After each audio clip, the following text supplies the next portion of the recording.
পৃথিবীতে যত দামি এবং জনপ্রিয় সুগন্ধি আছে তার মধ্যে অন্যতম কস্তুরী।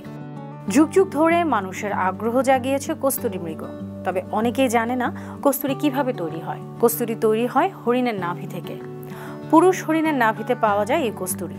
কথিত আছে এক তিল পরিমাণ কস্তুরী কোথাও পড়লে বহু বছর সেখানে ঘ্রাণ থেকে যায়। 3000 ভাগ গন্ধহীন পদার্থের সঙ্গে 1 ভাগ কস্তুরী মেশালে সবটুকুই সুবাসিত হয়। বর্তমান বাজার অনুযায়ী সোনার চেয়ে 3 গুণ বেশি দাম কস্তুরীর। হরিণের 10 বছর বয়সে নাভি গ্রন্থি পরিপক্ক হয়। এ সময় হরিণটিকে হত্যা করে নাভি থেকে তুলে নেওয়া হয় নাভি গ্রন্থি, তারপর রোদে শুকানো হয়। একটি পূর্ণাঙ্গ কস্তুরী গ্রন্থির ওজন প্রায় 60 থেকে 65 গ্রাম। কস্তুরী বা মৃগনাভি ব্যবহার করলে তার গন্ধে নাকি রাজারা অন্দরমহলের খাসমহলে রানীর কাছে বারবার ছুটে যেতেন। মোগল সম্রাটরাও এই সুগন্ধি ব্যবহার করতেন। তবে এর পেছনে রয়েছে খুবই মর্মান্তিক কাহিনী। কস্তুরী পাওয়া যায় এক প্রজাতির পুরুষ হরিণ থেকে। এর ইংরেজি নাম মাস্ক ডিয়ার। হরিণের নাভিতে সৃষ্ট গ্রন্থির নিঃসৃত সুগন্ধি কস্তুরী, যা খুবই মূল্যবান।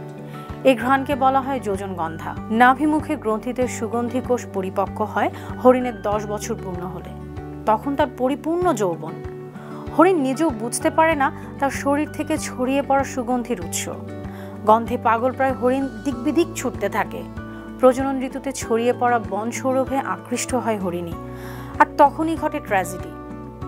আত্মরক্ষায় পটু হলেও এই হরিণের দুর্বলতা শরীরের কারণ সুগন্ধির উৎস ধরে হরিণকে খুঁজে পায় শিকারী। তবে এই প্রজাতির সব হরিণের নাভিতে একই পরিমাণ কস্তুরী পাওয়া যায় না। হরিণের বয়স এবং পরিবেশ ভেদে কস্তুরীর পরিমাণেরও তারতম্য হয়। 1 কিলোগ্রাম কস্তুরী পেতে প্রায় 2000 হরিণ শিকার করতে হয়।